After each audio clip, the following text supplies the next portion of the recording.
साईनाथ महाराज की जय।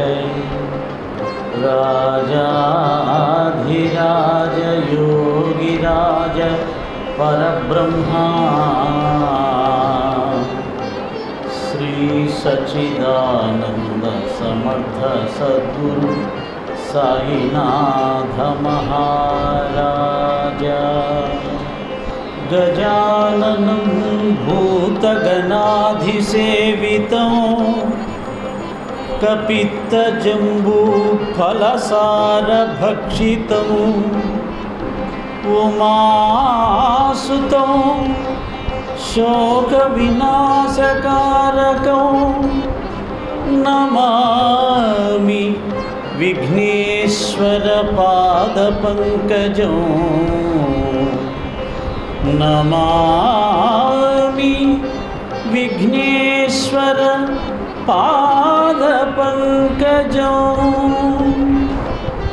माणिक्यवीणामुपलालयन्ती मदालसां मञ्जुलवाग्विलासा महेन्द्रनीलज्युतिकोमलाङ्गी मातङ्गकन्या मनसा स्मरामि। चतुर्भुजे चन्द्रकलावतंसे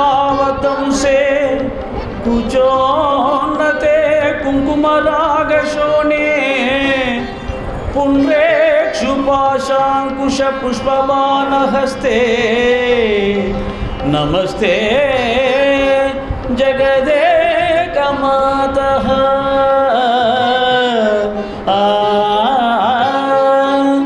माता मरकतश्यामा मातंगी मधुशालिनी कुर्यात् कटाक्षीं कल्याणी कदम्ब वनवासिनी। जय मातंगतनये जय संगीत रसिके जय लीलोत्पलजुते जय लीला सुखप्रिये। गुरुर्ब्रह्मा गुरुर्विष्णुः गुरुदेवो महेश्वरः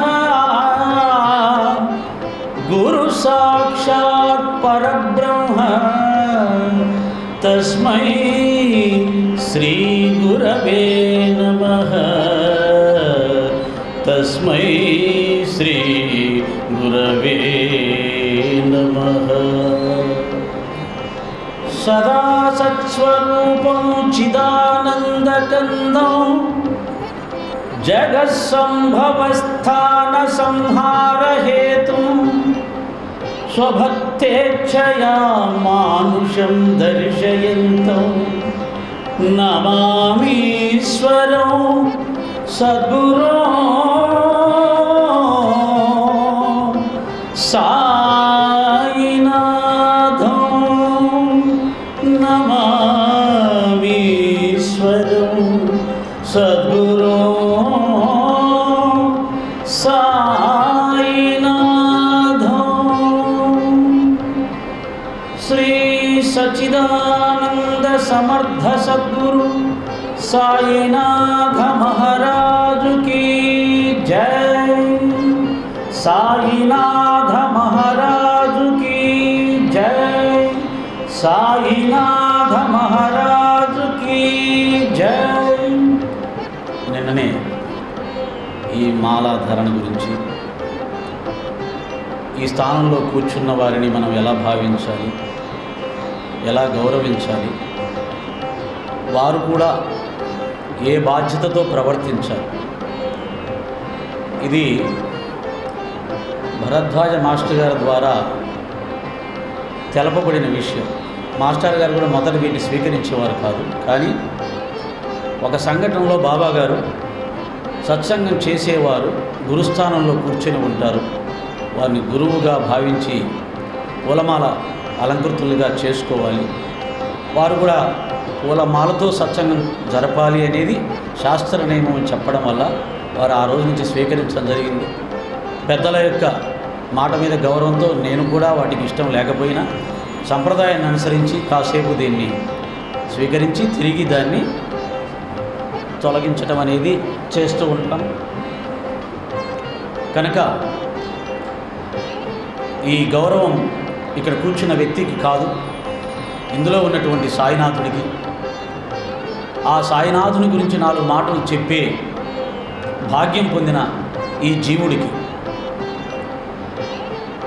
దీన్ని గుర్తించి భగవంతునికి సంబంధించిన జ్ఞానాన్ని సంపాదించుకొని మనం కూడా ఆ స్థానంలో కూర్చొని 10 మందికి భగవతత్వాన్ని చెప్పగలిగే స్థాయికి నేను ఎదగాలి అని ప్రతి ఒక్కరూ కూడా భావించడానికి కూడా ఇది ఉపకరిస్తుంది. మాల వేసుకోవడానికి కాదు, మాల వేసుకునే అర్హతను పొందడానికి ప్రయత్నం చేసినప్పుడు ప్రతి ఒక్కరూ కూడా ఆధ్యాత్మిక జ్ఞానాన్ని సంపాదించుకునే ప్రయత్నం చేస్తారు, సంపాదించుకుంటారు. దానివల్ల వారితో పాటు మరొక 10 మందిని ఉద్ధరించే శక్తిని సంపాదించుకుంటారు. కనుకనే భగవంతుడు ఇవన్నీ పెట్టి ఉండవచ్చు. భగవద్భక్తుల్ని తనతో సమానంగా పూజింపచేస్తాడు భగవంతుడు, తనకంటే ఎక్కువగా పూజింపచేస్తాడు భగవంతుడు. సచరిత్రలో కూడా ఆ విషయం ఉంది. మహాత్ములని పూజిస్తే, మహాత్ములకు నమస్కరిస్తే నాకు నమస్కరించిన దానికంటే కూడా నేను ఎక్కువగా సంతోషిస్తాను శ్రీకృష్ణ పరమాత్మ చెప్పడం జరిగింది. ఇవన్నీ ఆలోచించినప్పుడు భగవద్భక్తుడిగా జీవించడం అనేది అన్నిటికంటే గొప్పది. అంటే ఇలా పూజింపచేసినా, గౌరవింపచేసినా, ఏం చేసినా భగవంతుని ఉద్దేశం ఏంటంటే అందరూ భక్తులుగా మారాలి. ఇందులో ఉన్న పరమార్థాన్ని గ్రహించినప్పుడు ఈ సన్మానాలు, సత్కారాలు, పూలమాల అలంకరణలో ఇవన్నీ ఇటు మీద ఉన్న తక్కువ భావం, అంటే వేసుకుంటే తక్కువ, వేసుకోకపోతే ఎక్కువ అనే భావాలు కూడా తొలగిపోతాయి. ప్రతి దాంట్లో ఒక అంతరార్థం ఉంటుంది. అంతరార్థాన్ని గ్రహించలేనంత వరకు దాని మీద మనకు విమర్శగా చేసే అవకాశం ఉంటుంది. కానీ లోపల ఒక అత్యుత్తమైన భావం కూడా ఉంటుంది. అది జాగ్రత్తగా మనసు పెట్టి ఆలోచిస్తే తెలుస్తుంది. నిరాడంబరంగా వస్త్రాధారణ చేయడం నిరాడంబరత కాదు. మనసులో అహంకారం లేకుండా ఉండటం, కోపం లేకుండా ఉండటం, ఎవరైనా విమర్శించినా కానీ శాంతంగా స్వీకరించడం, అంటే మనసుకు సంబంధించింది నిరాడంబరత, వేషధారణకు సంబంధించింది కాదు. కనుక చాలామంది వేషధారణను చూసి నిర్ణయం చేస్తారు కాబట్టి చాలామంది వేషధారణ వేసి లోన పవిత్రత లేకున్నా కానీ స్వామీజీలు అయిపోతారు. అలాగే చాలామంది వేషధారణ వేసుకుంటే నిరాడంబరత అనే భావంతో దాన్ని ఆచరిస్తూ లోపట అనేది మనసు మెత్తగా ఉండదు, సౌమ్యంగా ఉండదు, నిరాడంబరంగా ఉండదు. చిన్న మాట అంటే తోక తొక్కిన పాములా లేచిపడుతుంటారు. కనుక ఇవన్నీ నాకు పరిశీలించిన తర్వాత తెలిసింది ఏంటంటే నిరాడంబరత అనేది వేషధారణకు సంబంధించింది కాదు. ఇక్కడ సత్సంగానికి కూర్చున్నటువంటి వ్యక్తి 10 మంది చూడబడుతూ ఉంటాడు. కనుక ఆ వ్యక్తి ఒక పోలీస్ ఆఫీసరు డ్రెస్ వేసుకొని వెళ్తేనే ఎలా అయితే విలువ ఉంటుందో ఇక్కడ కూర్చున్న వ్యక్తి కూడా అంతో ఎంతో మంచి వస్త్రధారణ చేసి 10 మందికి చూడడానికి చక్కగా చూడబుద్ధి అయితే అప్పుడు వినబుద్ధి అవుతుంది. నేను ఏదో అవధూత లక్షణాలు గొప్పవి అని చెప్పి మురికి డ్రెస్ వేసుకొని మురికిగా వచ్చి కూర్చుంటే నువ్వు అవధూతమైతే ఇంట్లో కూర్చో, కానీ సత్సంగాలు చెప్పడానికి రావద్దు. సత్సంగాలు చెప్పాలంటే దానికి కూడా ఒక చిన్న కొద్దిపాటి ఆ వేషధారణ 10 మందిని చూసినప్పుడు ఆహ్లాదపరిచే వేషధారణ అనేది కూడా అవసరం. ఇవన్నీ ఎందుకు చెప్తున్నానంటే తెలియక సమాజంలో ఈ రోజుల్లో నిరాడంబరత అనేదానికి ఒక వేరే అర్థం ఇచ్చేసి మామూలు డ్రెస్ వేసుకున్నా కానీ డ్రెస్ ఎందుకు వేసుకున్నాడు, గడ్డం పెంచుకుంటే గడ్డం ఎందుకు పెంచుకున్నాడు, స్వామి అయిపోదామని ప్రతిదీ విమర్శనాత్మకంగా చూసే దృక్పథం రావడం వల్ల ఇవన్నీ కూడా చెప్పుకోవాల్సి వస్తుంది. కనుక ఈ సంప్రదాయాన్ని మనం ఎప్పుడూ కూడా గౌరవించాలి. దీనికి అహంకారం పట్టుకోకుండా చూసుకోవాలి. సివిల్ డ్రెస్తో వచ్చి ఇక్కడ కూర్చుంటే బాగుండదండి. నేను దాన్ని చూశాను. ఇప్పుడు సేవ చేసే వాళ్ళకి ఒక డ్రెస్సు ఇక్కడ ఇచ్చారు. ఆ డ్రెస్సు వేసుకుంటే వీరు సేవకులు అని గుర్తిస్తారు. ఒక తెల్ల వస్త్రధారణ వేసుకుంటే చూడగానే ఆ తెల్లగా ఉన్న డ్రెస్సులో ఉన్న వ్యక్తి కొద్ది చెబుతూ ఉంటే వినసొంపుగా ఉంటుంది, వినాలనిపిస్తుంది. ఆ తెలుపు రంగుకు ఒక ఆకర్షణ ఉంది, రంగుకు మనసు మీద ఒక ప్రభావాన్ని కలిగించే శక్తి ఉంది. కనుకనే కొన్ని సందర్భాల్లో కొంతమంది కొన్ని రకాలమైన వస్త్రధారణలు నిర్ణయించారు. కాషాయం ఊరికే నిర్ణయించలా, కాషాయం రంగు మనసు మీద ఒక ప్రభావాన్ని చూపిస్తుంది. తెల్ల వస్త్రాలు మనసు మీద ఒక ప్రభావాన్ని చూపిస్తుంది. ఎర్రని రంగు మనసు మీద ఒక ప్రభావాన్ని చూపిస్తుంది.